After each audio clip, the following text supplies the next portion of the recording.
안녕하세요. 부자를 꿈꾸는 개미 북꿈입니다. 오늘은 지난 영상에 이어 빅히트 엔터테인먼트에 대해 파헤쳐 보도록 하겠습니다. 지난번에는 5조 원이라는 기업 가치가 어떤 식으로 산정됐는지에 대해 알아봤는데요.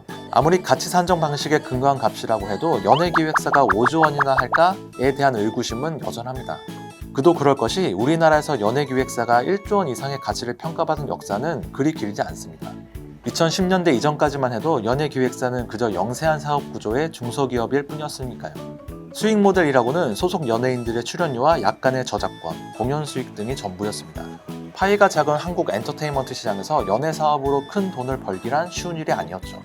그러던 것이 2010년대 전후 중국과 동남아시아를 중심으로 K-POP 열풍이 크게 일면서 국내 연예기획사에 대한 평가도 달라지게 됩니다.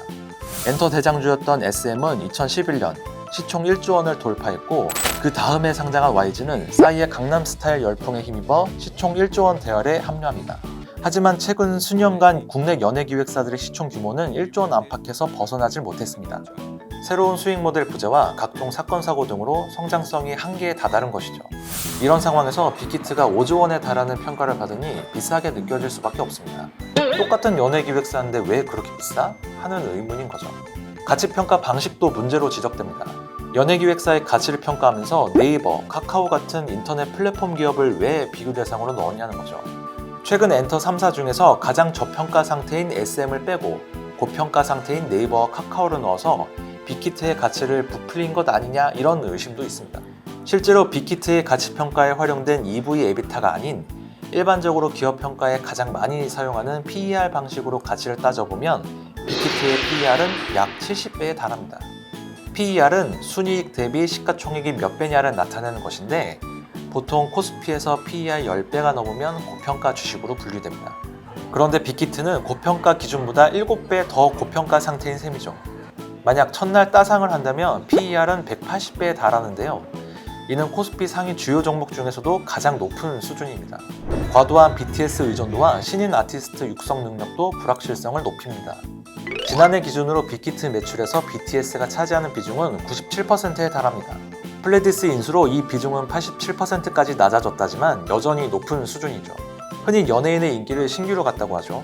BTS가 지금이야 세계 최정상 그룹이지만 이게 언제까지 갈지는 아무도 알 수 없습니다. 당장 내년에 BTS 멤버 중 한 명은 군에 입대해야 합니다.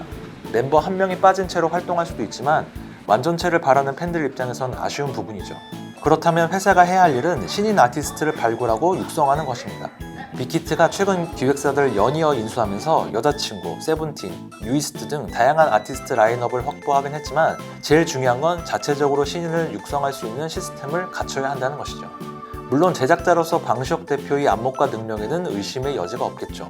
하지만 BTS 이후에 빅히트에서 자체 육성한 아티스트 중 이렇다 할 만한 성과를 거둔 사례가 아직 없다는 점에서 투자자들의 의심의 눈초리는 여전합니다.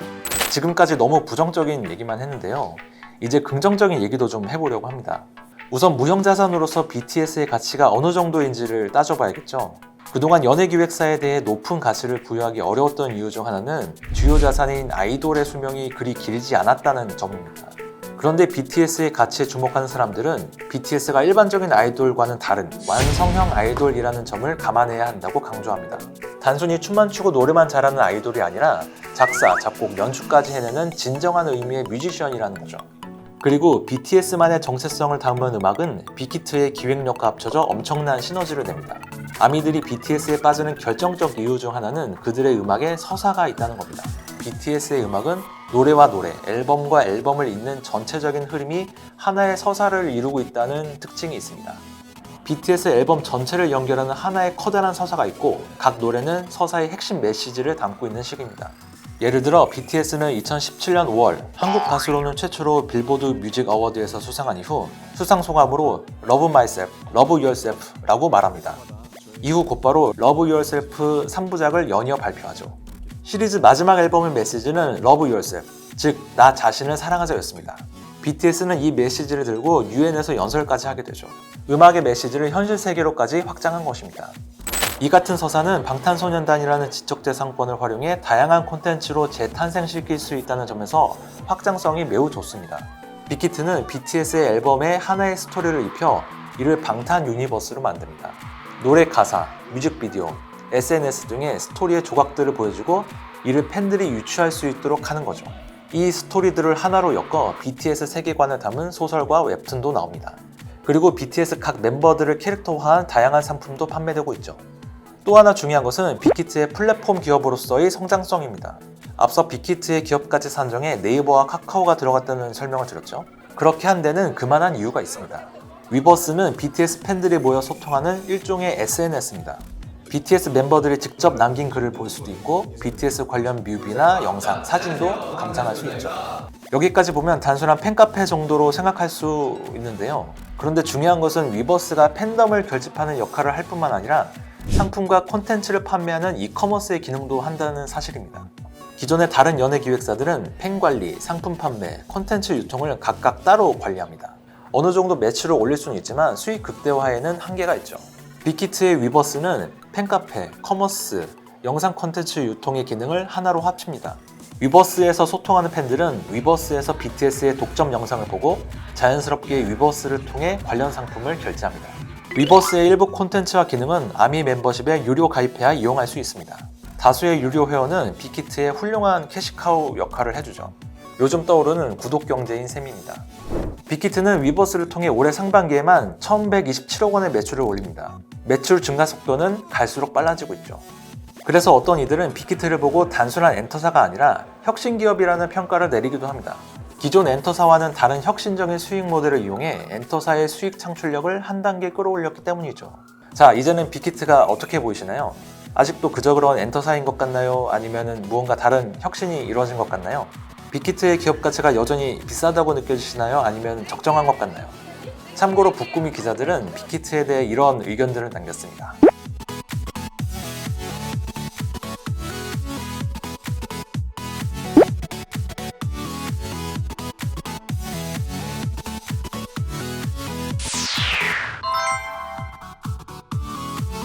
투자 판단은 각자 개인의 몫이겠죠?